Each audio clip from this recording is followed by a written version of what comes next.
O Caderno Regional dá sequência à série de entrevistas com os vereadores eleitos de Santos. O convidado de hoje é Sadal Nakai, do PSDB, que teve 4.978 votos e ficou no terceiro lugar na lista de preferência dos santistas. Sadal, boa noite, obrigado por participar conosco aqui. Em 2012, você foi o mais votado, agora você foi o terceiro. O que mudou de lá para cá, Sadal? Boa noite, Irineu, boa noite a todos os espectadores.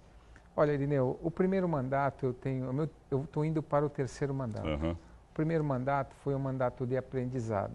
Eu acho que a gente se apropria da legislação, da dinâmica da Câmara. Esse segundo mandato foi um mandato de apoio ao meu partido e ao nosso prefeito Paulo Alexandre, o qual nós fazíamos mais de 20 anos que tentávamos chegar ao governo santista.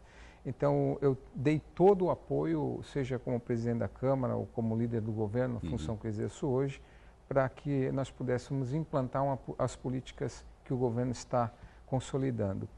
Então, eu acho que todo esse balanço leva a um reflexo na votação. Entendo que a minha votação ela pode ter diminuído um pouco em relação à eleição anterior, mas ela fica numa média, o que me dá uma tranquilidade e eu fico muito contente de saber que eu represento uma boa parcela da população.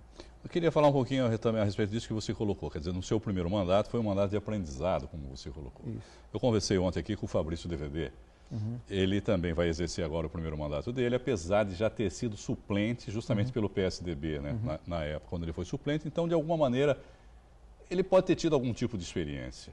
Agora, como mudar essa relação para aquele candidato que chega, né, muito cru exatamente para exercer seu primeiro mandato e de alguma maneira fica um mandato meio comprometido porque ele não conhece os trâmites, né, de como funciona a Câmara.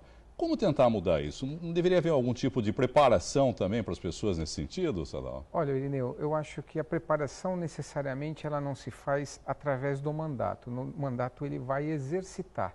É como alguém... Não, estou dizendo antes, alguma coisa tipo antes dele assumir um cursinho, ou sei lá, alguma coisa nesse sentido. O que eu vejo hoje, nesses 4 anos que nós estamos encerrando nessa legislatura, e aí eu à frente da presidência da Câmara, nós pudemos implantar algumas ferramentas, porque a legislação obrigava, a lei de transparência, os portais que hoje todo mundo tem acesso, a rede social teve um avanço enorme, a internet teve um avanço enorme dentro desse processo social, e todas as informações que um vereador discute ou que precisa para se preparar para o exercício da vereança, hoje está disponível à população. Você entrar no portal da Câmara Municipal, tem todas as regras, todos os projetos, o regimento interno, a lei orgânica, o que é discutido, as comissões, os pareceres, que são exatamente até o exercício como se comportar no próprio plenário, porque né? é transmitido hoje a sessão. O que a gente vê até aí na Câmara Federal, em outros lugares, já fiz parte, por exemplo, de sindicatos, que você tinha lá reuniões, que o que é questão de ordem, o que não é questão de ordem, que momento é questão de ordem, quer dizer, e é preciso entender isso. Né, para poder ter uma participação efetiva também, até numa reunião lá no plenário da Câmara. Né? As formalidades é o exercício das sessões ordinárias, que é onde a gente discute a ordem do dia e apresenta os requerimentos, que se faz a discussão com respeito. Agora, a dinâmica é importante entender algumas leis de ordenamento, né? Por exemplo, o nosso plano diretor, as políticas obrigatórias, os percentuais de execução no orçamento de saúde, de educação, o ciclo orçamentário, que é onde se define os recursos que vão ser usados pelo prefeito, a aprovação de projetos que o prefeito precisa para fazer para que não se perca tempo apresentando projetos que a gente sabe que já são inconstitucionais, né, que acabam se tornando inócuos, né, e acabam perdendo tempo até. É verdade. Muitas vezes a volúpia e a proatividade que as pessoas entram dentro da Câmara o levam a apresentar alguns trabalhos que são inconstitucionais e muitas vezes já até discutidos anteriormente na Câmara. Então, é um processo até que a nova legislatura pode discutir com o novo presidente da mesa diretora, que ainda está por se definir, de alguns rituais formais que a Câmara tem, que pode alterar até para aperfeiçoar esse processo. E que, às vezes, muitas vezes, assuntos também que nem são, né, da alçada do vereador. Com certeza. Né, que não cabe a ele legislar, né, sobre determinados assuntos. É verdade. Mas você atualmente lidera aí uma comissão de vereadores para fiscalizar justamente os terminais de grãos lá na Ponta da Praia, né, Tem muita reclamação, né, dos vereadores em relação a esses terminais de grãos.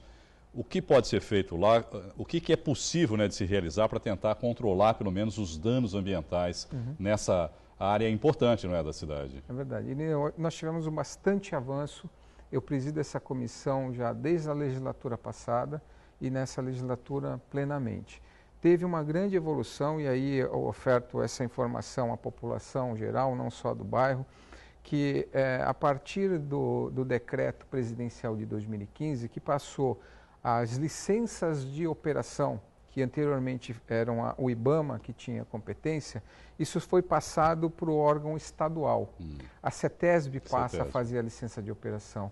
Como é uma área federalizada, a CETESB não podia fazer a licença de operação anteriormente. Então, isso mudou totalmente o processo de relação entre os terminais e a nossa cidade.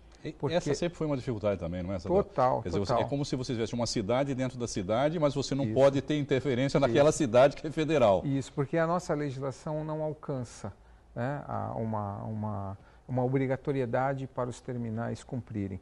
Então, até dentro das questões ambientais, daquilo que é difuso, eu apresentei uma legislação no começo desse ano que impunham multas a quem colaborasse na poluição do ar. E está em vigor essa legislação, mas só ela... Mas ela é efetiva? Ela não tem eficiência exatamente porque, como é difuso, para provar que é o terminal que está fazendo essa poluição... Contribuindo para essa poluição. Tem muita dificuldade. Mas com o licenciamento agora obrigatório pela CETESB, tudo muda. A relação dos terminais agora ela é uma situação assim, de igualdade de discussão, a Câmara tem muita voz, a gente está fazendo exatamente essas inspeções em loco, porque os terminais entendem que essa convivência deve ser harmônica para o bem da população. E manter a harmonia, até porque fica difícil, né, essa relação de bem-estar da sociedade e desenvolvimento da cidade que o Porto sem dúvida traz para a cidade. Quer dizer, é uma relação difícil e complicada, não é? Com certeza. O ideal dos mundos, Irineu, seria se o Porto fosse municipalizado, mas isso está muito distante. Mas essa alteração do marco regulatório que tirou do Conselho de Autoridade Portuária, da qual todos tinham assento numa discussão do desenvolvimento portuário, foi alterado na nova lei dos portos que está em vigor. Então isso afastou um pouco e tiveram mudanças de 7 ministros, né, durante os 4 últimos anos e isso se perdeu muita negociação favorável à convivência harmônica do Porto com a cidade. Talvez agora com o governo federal estabilizado, as conversas comecem a ter mais consistência para a cidade poder participar com uma maior efetividade na construção aí do desenvolvimento portuário e do bem-estar da nossa cidade. E a gente vê isso em outras situações, né? O mesmo dilema, dicotomia que existe, que nem, por exemplo, no desassoreamento, né, do canal. Com certeza. Porque aí começa a gerar, já estão dizendo que é o que é um dos causadores das ressacas, da invasão do mar, quer dizer, mas como é que você não vai desassorear o canal se o canal é que traz o dinheiro, né, nos navios que entram no porto? É realmente complicado. É complicado. Nós temos que, exatamente, todos participarem de maneira harmônica. A gente não pode afastar a responsabilidade, fugir de responsabilidades. E essa questão do aprofundamento e do alargamento do canal é necessário para que o porto possa ser mais pujante economicamente, mas a cidade não pode ser apartada das responsabilidades. Até porque os navios estão maiores agora, né? Sem dúvida. Uma questão simples até, né? Os navios são maiores, o calado tem que ser maior. Sem dúvida nenhuma. Mas a nossa área já ocupada da faixa urbana, ela deve ser preservada bem da qualidade de vida do santista.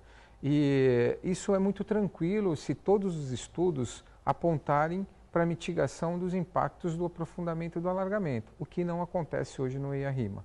Então, o EIA-RIMA deve priorizar ou contemplar essas alterações com estudos, Então, para isso, tem que o governo federal, através da CODESP, tem que ter uma fiscalização mais atenta ao que está acontecendo aqui, para as coisas fluírem de maneira correta. Só para a gente encerrar, Sadal, eu queria que você falasse um pouquinho a respeito do plano de metas. O que é? O plano de metas é mais um instrumento que a sociedade vai ter para acompanhar os objetivos do prefeito. O plano de metas nada mais é que uma legislação municipal, que ela vai ao encontro de uma tendência nacional das grandes metrópoles, das grandes cidades, para que o prefeito apresente 90 dias após a sua posse ou a sua reeleição, as suas prioridades de governo, os indicadores e as metas que ele terá nos 4 anos de governo. Então ele apresenta, é uma boa prática, não é nenhuma legislação punitiva ao prefeito, porque as legislações pertinentes já existem, que é a lei de responsabilidade fiscal, o ciclo orçamentário, que o prefeito deve respeitar. Mas essa boa prática de apresentar para a sociedade quais são as suas metas... compromisso. É um compromisso, é muito importante para que a própria Câmara possa discutir com mais foco aquelas questões que são essenciais para a nossa cidade. Rapidinho, só para a gente encerrar. Como é a participação da população em relação ao trabalho dos vereadores? Olha, existe essa participação efetiva, Sadal? Olha, pessoalmente lá nas galerias é muito pouco. Nós temos que achar qual é o instrumento mais adequado, né? Eu acho que como aumentar essa aproximação e essa participação? A instituição tem que achar esse novo veículo de mais efetividade de participação da população, porque nós estamos vivendo um momento de transição, principalmente de tecnologia. As redes sociais estão mostrando como uma nova geração se expressa, mas ainda existem algumas formalidades que precisam ser cumpridas, né, para a gente não cair no banalismo ou no relativismo de algumas discussões. Então precisa ter uma formalidade e precisa ter uma ferramenta que dê mais acesso à população, de maneira que a população goste de participar. Eu acho que a gente vai achar ainda esse equilíbrio. Sadal Nakai, muito obrigado pela entrevista e parabéns pela reeleição e um bom trabalho à frente da Câmara Municipal nos próximos anos. Muito obrigado, Irineu. Boa noite a todos. Obrigado e boa noite.